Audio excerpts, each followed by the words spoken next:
समर्थ. तुम्हा सगळ्यांच्या आपल्या स्वामी सूत्र व्लॉग या चॅनलवर मनापासून स्वागत. स्वामी भक्त हो, आज पुन्हा एकदा तुमच्यासाठी नवीन व्हिडिओ घेऊन आलेली आहे. व्हिडिओच्या माध्यमातून नवीन स्वामी संदेश घेऊन आली आहे. बघा, आज अनंत चतुर्दशी आहे आणि या अनंत चतुर्दशी निमित्त स्वामी महाराज अनंताच्या रूपात आपल्या समोर आलेले आहे. आणि बघा, जो कोणी अनंताच्या रूपात आलेल्या या स्वामींना प्रणाम करेल आणि त्यांचा हा संदेश ऐकल, त्यांच्या आयुष्यामध्ये सगळ्या सुखांचा, सगळ्या आनंदाचा आणि सुख समृद्धीचा प्रवास सुरू होईल आणि तो अनंत काळासाठी राहील. म्हणजे काय, तर त्याला कधीही अंत राहणार नाही. तर चला जाणून घेऊया आज स्वामी महाराज आज आपल्या भक्तांना काय सांगत आहे. तर स्वामी भक्त हो, स्वामींचा संदेश आपल्याला जाणून घ्यायचाच आहे, पण तत्पूर्वी स्वामींसाठी काहीतरी सांगावं असं वाटतंय. स्वामी, आम्हाला ठाऊक आहे की आमचे प्रयत्न कधीच ठरणार नाही व्यर्थ. आमचे प्रयत्न कधीच ठरणार नाही व्यर्थ, कारण आमच्या पाठीशी आहे श्री स्वामी समर्थ. आमच्या पाठीशी आहे श्री स्वामी समर्थ. तर स्वामी भक्त हो, चला जाणून घेऊया स्वामी महाराज काय सांगतात. अनंताच्या रूपात आलेले स्वामी महाराज प्रत्येक भक्ताला सांगतात, अरे तुझ्याकडे सुंदरता असो वा नसो, तुझ्याकडे साधेपणा असायलाच हवा. तुझ्याकडे साधेपणा हा असायलाच हवा. नातं असो वा नसो, पण भावना मात्र असायला हव्या. भावना मात्र असायला हव्या. कुणाशी भेट हो अथवा न हो, कुणाशी भेट हो अथवा न हो, पण ओढ मात्र असायलाच हवी. ओढ मात्र असायलाच हवी. शेवटी प्रत्येक जण त्याच्या त्याच्या संसारात त्याच्या त्याच्या परिस्थितीत गुरफटलेला असतो, पण प्रत्येकाचा प्रयत्न असाच असायला हवा की ह्या गुरफटलेल्या परिस्थितीतून बाहेर निघण्याचा मार्ग शोधायला हवा. आणि हा मार्ग कुठे सापडतो, तर स्वामींच्या नामस्मरणात, आमच्या नामस्मरणात. अरे, आम्ही तुझे गुरु आहोत, आम्ही तुझे आई वडील आहोत, आम्ही तुझ्यासाठी सर्वस्व आहोत. आणि जेव्हा तुझ्या या गुरफटलेल्या परिस्थितीतून तू आमची आठवण काढतो, आमच्यासाठी थोडा वेळ खर्च करतो, तेव्हा आम्हाला देखील खूप आनंद मिळतो. अरे, तुझ्या जगण्याला जर अर्थ प्राप्त करून घ्यायचा असेल तर तुला अध्यात्माची जोड ही द्यावीच लागेल. आणि जेव्हा तू अध्यात्माच्या मार्गात येतो तेव्हाच खऱ्या अर्थाने तुला सुखाची ओळख होते, आनंदाची ओळख होते. आणि हो, जेव्हा तू आमच्या मार्गात येतो ना, तेव्हा फक्त तो तुझ्यासाठी सुखाचा क्षण नसतो, तर आमच्यासाठी देखील सुखाचा क्षण असतो. कारण आम्हाला आमच्या भक्तांकडून काहीही हवं नसतं. त्याने आम्हाला सोन्या मोत्यांचे दागिने घालावे, आमच्या समोर खूप प्रसाद ठेवावा, आमच्यासाठी खूप काही करावं अशी अपेक्षा आमची मुळीच नसते. पण आमच्या भक्ताने आमच्यासाठी थोडा वेळ काढून आमच्या समोर बसावं, डोळ्यात डोळे घालून प्रेमाने आणि व्याकुळतेने आमच्याकडे बघावं. त्यासोबतच हक्काने आम्हाला सगळी सुखदुःख सांगावी, एवढीच तर अपेक्षा आमची असते. आणि हे सगळं करत असताना त्याची भक्ती, त्याच्या मनातला जो विश्वास आहे तो मात्र निर्मळ असावा. तो मात्र निर्मळ असावा. कारण आमच्याकडे येणारे भरपूर आहेत, पण त्यापैकी फक्त स्वार्थी वृत्ती घेऊन येणारे लोक जास्त आहेत. आणि निस्वार्थी रूपाने जो आमच्याकडे येतो तोच खऱ्या अर्थाने आमच्या हृदयात वास करतो. अरे, तुला आमच्या हृदयात वास करायचा असेल, आमच्या जवळ राहायचं असेल, तर तुला अध्यात्माची निवड ही करावीच लागेल. आणि तुझं हे आयुष्य तुला हसत हसत घालवायचं असेल तर तुला आमच्या सोबतीची गरज आहे. कारण आम्ही तुला शिकवतो, सुखात माजायचं नाही आणि दुःखात लाजायचं नाही. आणि ह्या दोन गोष्टी जेव्हा तुला समजतात ना, तेव्हा तुला अहंकार साधा स्पर्श सुद्धा करू शकत नाही.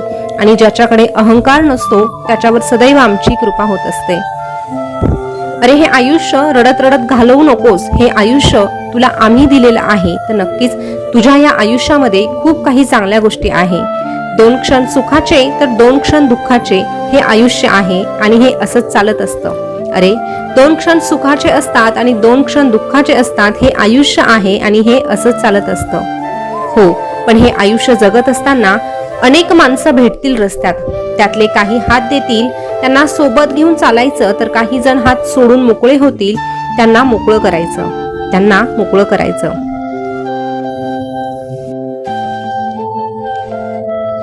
तू मात्र त्यांना तिथे सोडून पुढे चालत राहायचं. तू मात्र त्यांना तिथेच सोडून पुढे चालत राहायचं. हे आयुष्य आहे, हे आयुष्य तू असंच घालवायचं. ठाऊक आहे आम्हाला, घडत नाही मनासारखं म्हणून रडत नाही बसायचं. घडत नाही मनासारखं म्हणून रडत नाही बसायचं. दुसऱ्याचं सुख बघून कधी जळत नाही बसायचं. दुसऱ्याचं सुख बघून कधी जळत नाही बसायचं. प्रत्येकाचा एक दिवस ठेवला आहे तुझ्या या स्वामीने. त्या दिवसाची वाट पाहत आनंदाने जगायचं. हे आयुष्य आहे, हे असंच चालायचं. हे आयुष्य आहे आणि हे असंच चालायचं. अरे आयुष्यामध्ये सकारात्मक गोष्टी घडतात, तशाच नकारात्मक गोष्टी देखील आजूबाजूला असणारच. जसा देव असतो तसा दानवही असतो.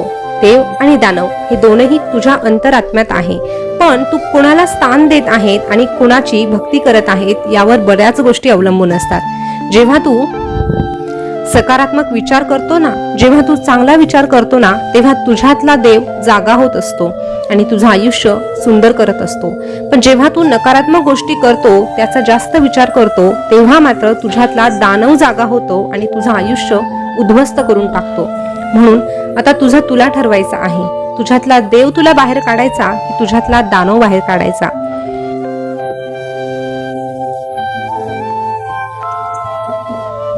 अरे एकदा की तू नकारात्मक विचारांपासून मुक्त व्हायला सुरुवात केली ना, की आपोआप मन आणि शरीर मोकळं होऊ लागतं. सकारात्मक विचार आणि भावनांसाठी जागा आपोआप निर्माण होते.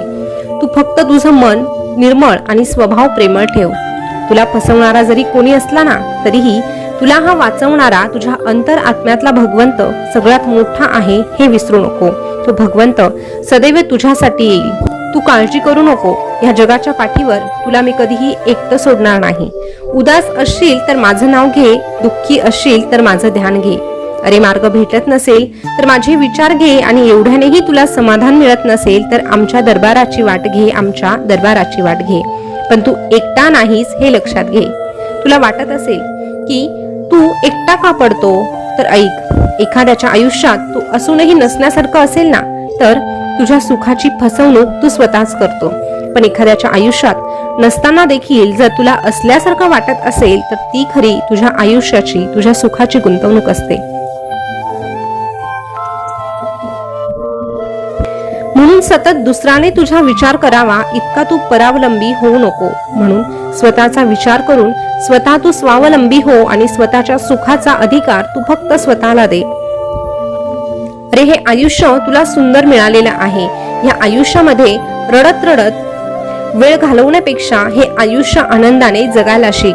अरे आयुष्यामध्ये सुख आणि दुःख हे येतच राहणार आहे, पण तरीही त्या दुःखातही सुख शोधता तुला आलंच पाहिजे. प्रत्येक क्षण तुला आनंद देऊन जाणारा आहे. फक्त प्रत्येक गोष्टीची, तुझ्या आयुष्याची चिंता नाही तर तू चिंतन कर. भूतकाळाचा परतावा नाही तर वर्तमानात सुधारणा कर. एखाद्या गोष्टीसाठी विचार नाही तर त्यासाठी प्रयत्न कर आणि आळस सोडून कष्ट कर.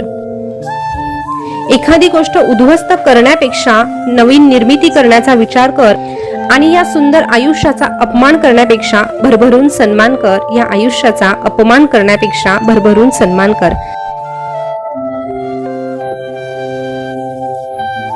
आम्ही देखील तुझी सोबत कधीही सोडणार नाही. अरे तुला काही गोष्टींचा त्याग करावासा वाटला ना, तर तुझ्या रागाचा त्याग कर. जेव्हा तू रागाचा त्याग करतो, क्रोधावर मात मिळवतो, तेव्हा खऱ्या अर्थाने तुझ्या मनातील आढ्यावेड्या निघून जातात. आणि जेव्हा तुझ्या मनात कुठलीही आढी निर्माण होत नाही, तेव्हा तुला कुणाचाही राग येत नाही, कुणाच्याही बोलण्याने तुला फरक पडत नाही. आणि जेव्हा अशा पद्धतीने तुझं आयुष्य सुरू होतं ना, तेव्हा मग तुला कुठलंच दुःख त्रास देऊ शकत नाही. अरे जेव्हा तुला काही सांगावंसं वाटतंय तेव्हा तू स्वामी माऊलीकडे ये. तुला फरक पडायला पाहिजे तो फक्त आमच्या सेवेने, आमच्या भक्तीने.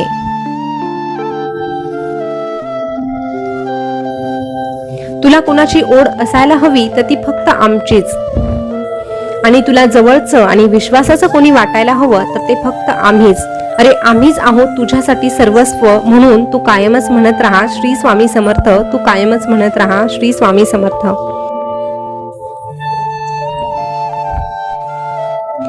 स्वामी भक्त हो, आजचा संदेश तुम्ही ऐकला असेल तर आजचा संदेश कसा वाटला हे कमेंट करून नक्की कळवा.